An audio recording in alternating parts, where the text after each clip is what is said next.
આજની ધર્મકથા. પ્રણામ. ધર્મકથા અનેક ગુણો ધરાવતા અનેક વ્યક્તિઓ અને એમના જીવનના ચરિત્રો દ્વારા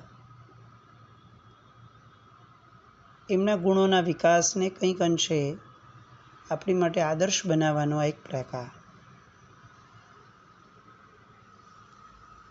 એ વ્યક્તિઓએ જેને પોતિકા બનાવ્યા એવા ગુણોને આપણે પોતિકા બનાવી શકીએ એવો આદર્શ. અને એમણે જે પ્રસંગની અંદરમાં પોતાના સત્વને વિકસાવ્યું, પોતાની પવિત્રતાને વિકસાવી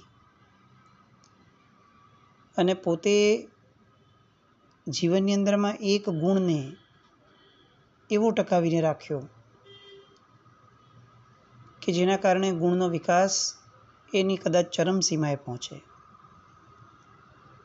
અને આવા બધા વ્યક્તિઓનું ગુણગાન કરવું, આવા બધા વ્યક્તિઓના જીવનમાં બનેલા એ પ્રસંગો એનું ગાન કરવું, એ આપણી ધર્મકથા. આવી જ એક ધર્મકથા ઉજ્જૈન નગરીની અંદરમાં વસેલા એવા ભક્તરાજ દીનબંધુ દાસજીની, જેમણે જીવનની અંદરમાં આતિથ્ય સત્કાર નામના ગુણને એટલો બધો સેવ્યો હતો કે જે આપણા જેવા વ્યક્તિઓ માટે કદાચ સ્વપ્ન સમાન લાગે. ગઈકાલ સુધી આપણે જોયું કે અવંતી નગરી કે જેનું પુનર્નિર્માણ સમ્રાટ વિક્રમાદિત્યએ કરાવ્યું હતું. એક જમાનો હતો કે જ્યારે ભારત વર્ષની બીજી રાજધાની એ આ નગર ગણાતી હતી. એવી ઉજ્જૈની નગરીમાં વસેલા એક બ્રાહ્મણ, એના ગુણગાન દેવલોકની અંદરમાં ગવાયા. ધન્ય છે ઉજ્જૈની નગરી કે જેની બાજુમાં ક્ષિપ્રા નગરી છે, કે જ્યાં પિનાક પાણીએ નિવાસ કર્યો હતો. યોગીઓ અને સિદ્ધોને જન્મદાત્રી છે. આખું ભારત જેની પરિમલથી મગમગી રહ્યું છે એવી સભ્યતાની જન્મદાત્રી, ઇતિહાસની જનેતા, કવિકુલ શિરોમણી કાલિદાસજીની જન્મદાત્રી એવી આ ઉજ્જૈની નગરી અને ઉજ્જૈની નગરીને શોભાવતા એવા દીનબંધુ દાસ. આવી બધી વાતો દેવલોકની અંદરમાં થઈ અને કેટલાક તત્વોને હંમેશા લોકોની પવિત્રતા ખૂંચે એટલે એને ખૂંચી અને પરીક્ષા કરવા માટે નીચે ઉતર્યા. આ ઘરની અંદરમાં દીનબંધુ દાસ પોતે, એમની પત્ની, એમના 2 પુત્રો અને 1 પુત્રવધુ. મજાની વાત એ કે બધાની વેવલેન્થ સેમ, બધા જ પરમાત્માના અનન્ય ભક્તો, બધા જ સંસ્કારી, બધા જ સુશિક્ષિત. અને એના કારણે ઘરની અંદરમાં કથામૃતવાણી ભાગીરથીની જેમ વહેતી હતી.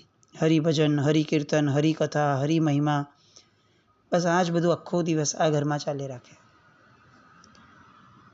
બ્રાહ્મણ હતા એટલે વ્યવસાય વગેરે કરવાનો વિશેષ આવે નહીં.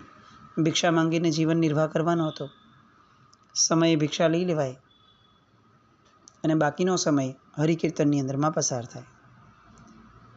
એટલે કદાચ એવું લાગે કે આ દેખીતી રીતે આ ઘર હતું, પણ એકચ્યુઅલી એક પવિત્ર મંદિર જેવી એક આખી એ ઘરની ઓરા, એ ઘરનું વાતાવરણ.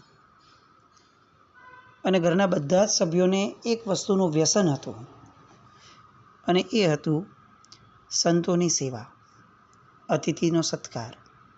દરેક વ્યક્તિ માટે અતિથિનો સત્કાર એ એમના જીવનની સફળતા લાગતી.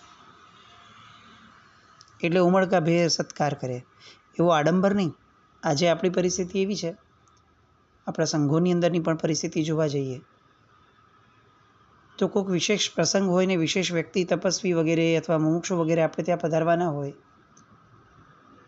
તો આપણો આતિથ્ય સત્કાર એ બહુ વિશેષ હોય. પણ એવા વિશેષ વ્યક્તિ સિવાયના વ્યક્તિઓ એ કદાચ શ્રી સંઘની અંદરમાં આવ્યા હોય.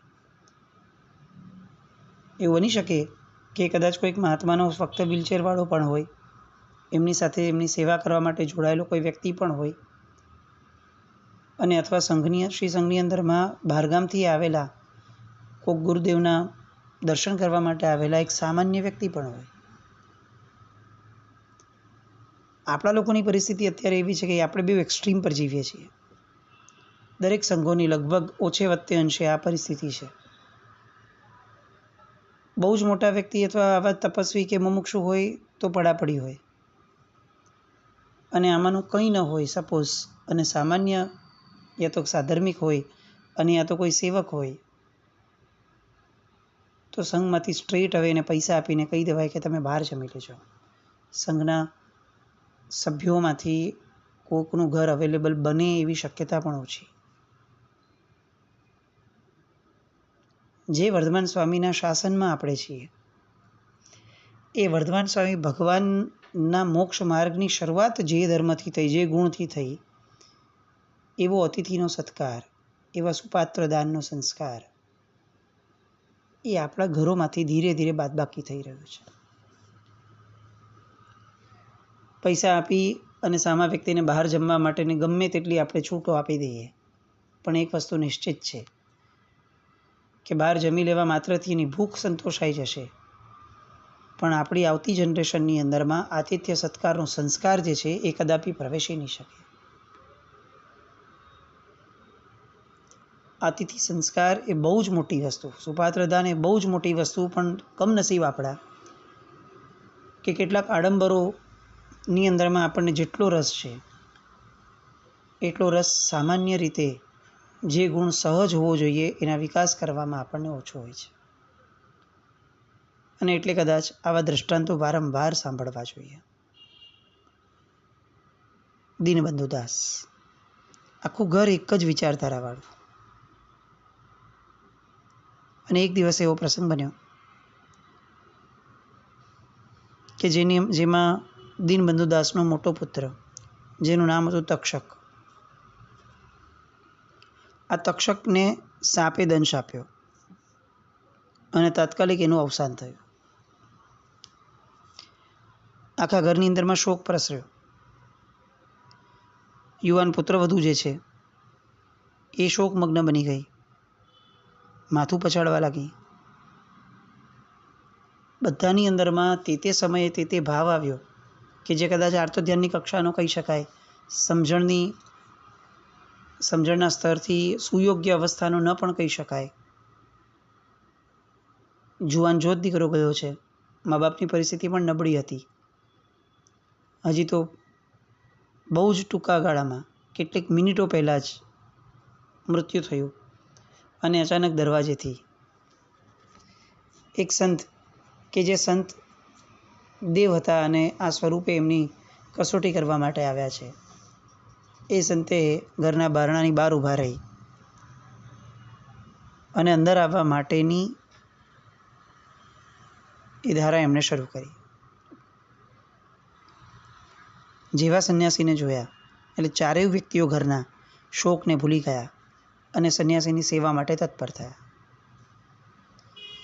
દ્વાર પર ઊભેલા એ તેજસ્વી પણ વૃદ્ધ એવા સંન્યાસીનો સત્કાર કરવા માટે સૌથી પહેલાં આગળ દીનબંધુ દાસ આવ્યા.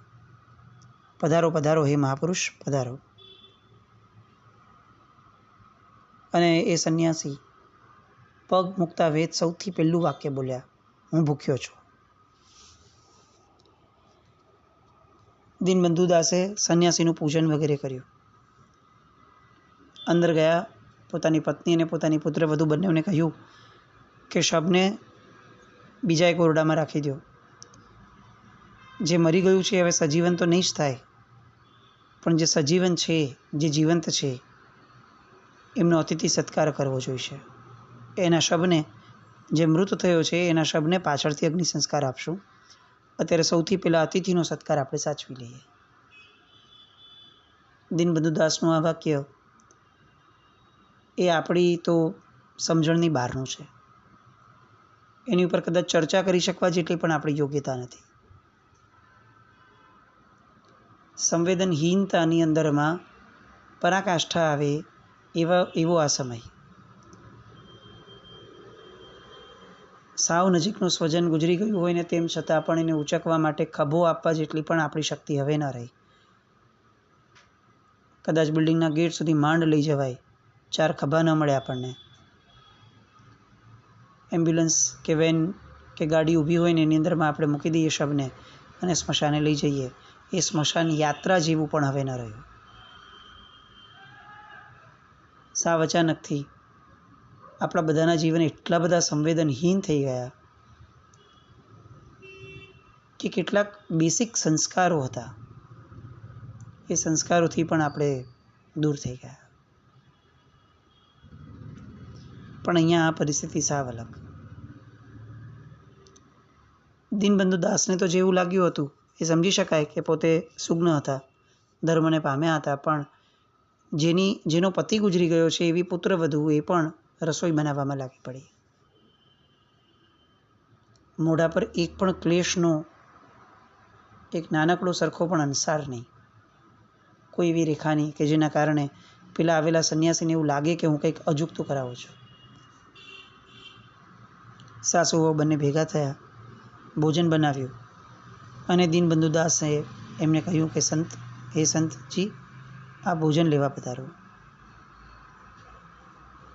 પેલા સંન્યાસીએ કીધું કે અવશ્ય. ઊભા થયા અને કહ્યું કે તમારા કુટુંબના બધા સભ્યો અને હું આપણે બધા સાથે ભોજન લઈશું. હવે દીનબંધુ દાસ આ બધું સાંભળીને સ્તબ્ધ બનતા ગયા. એક પછી એક કસોટીનું લેવલ કેટલું પીક પર આવતું હશે.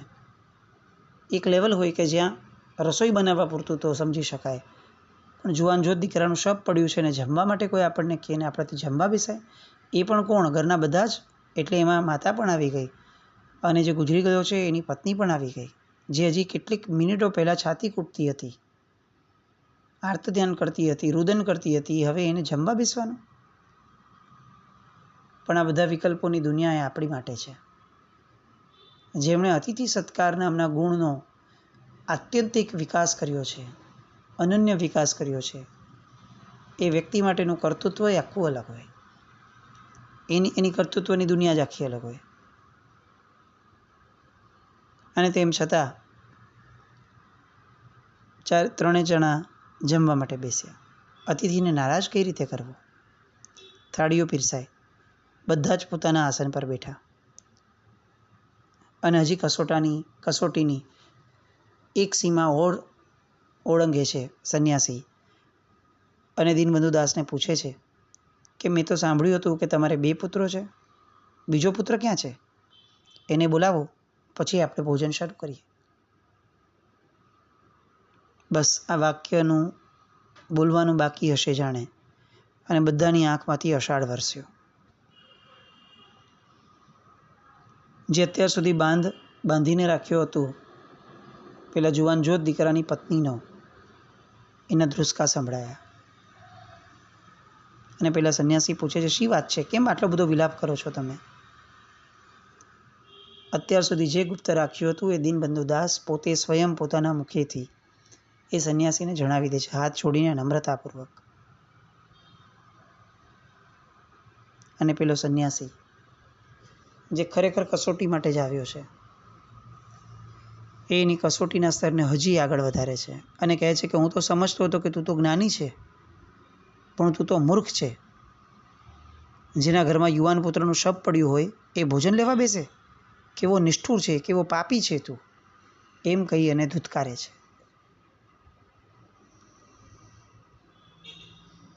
દીનબંધુ દાસ હાથ છોડીને ઊભો રહે છે અને કહે છે કે આપ જ્ઞાની છો, મને એક વસ્તુ જણાવો કે સંસારમાં જન્મેલ કઈ વ્યક્તિ એવી છે જે મૃત્યુ નથી પામતી?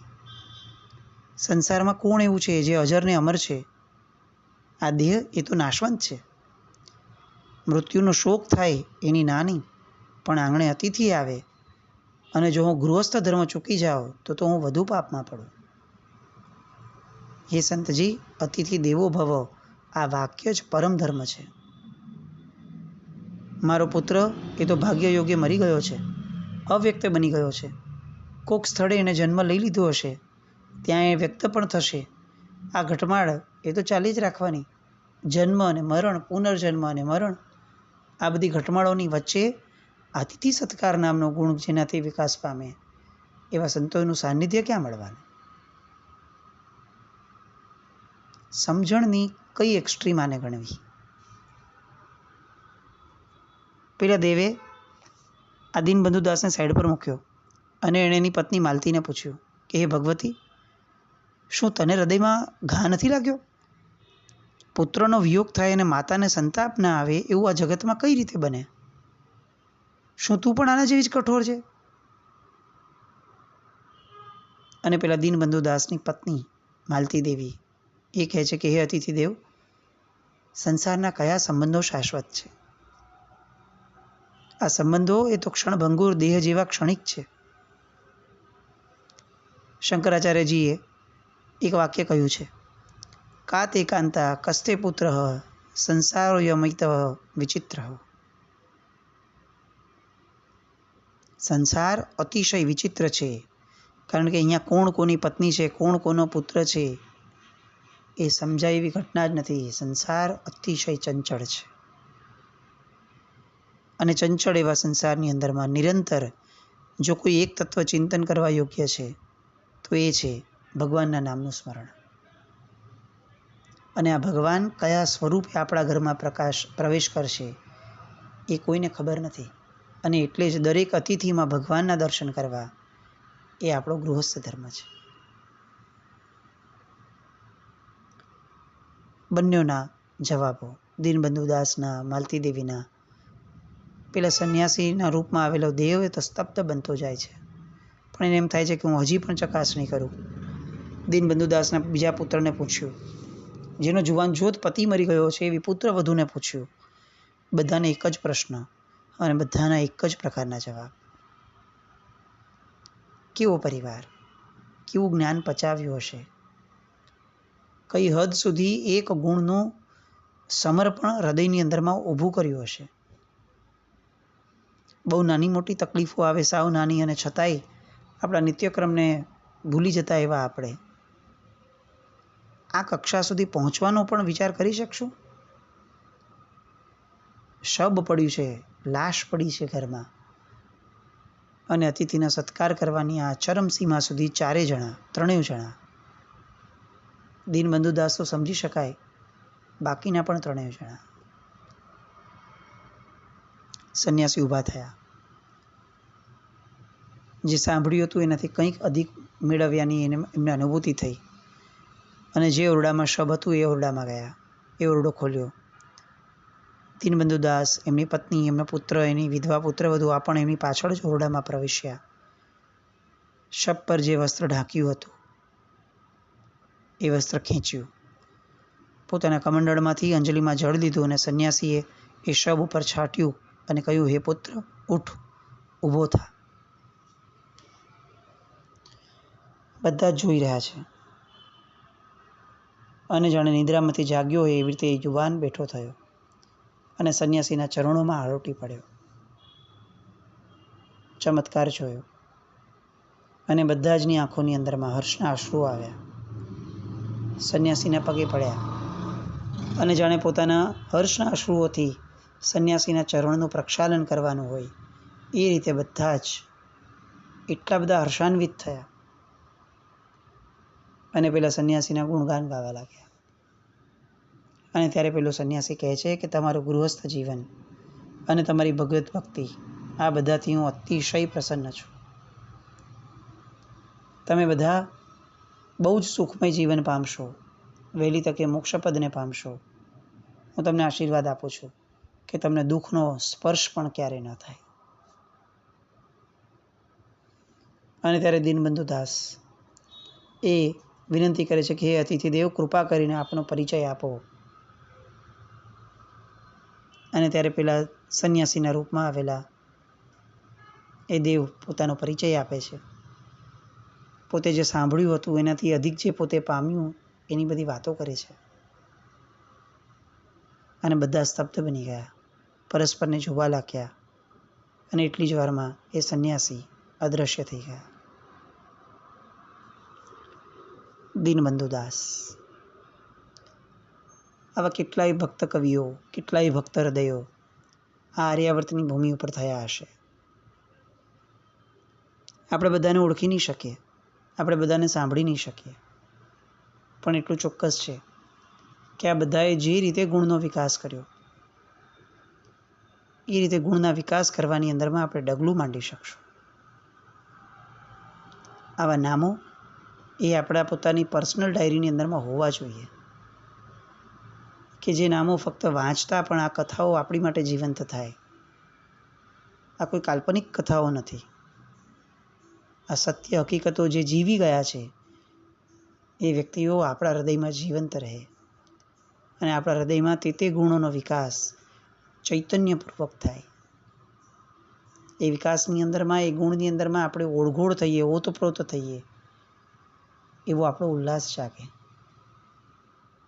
અતિથિ સત્કાર, નૈસારને વર્ધમાન સ્વામી બનાવનાર, સુપાત્ર દાન, આ બધા જ ગુણો એ ખરા અર્થમાં આડંબર રહિતપણે આપણા જીવનમાં પ્રાદુર્ભાવ પામે અને આપણે સૌ જે વ્યવસ્થા તંત્ર પરમાત્માએ આપણી માટે ગોઠવ્યું છે, આ એ સંસ્કૃતિ આપણી માટે ગોઠવ્યું છે,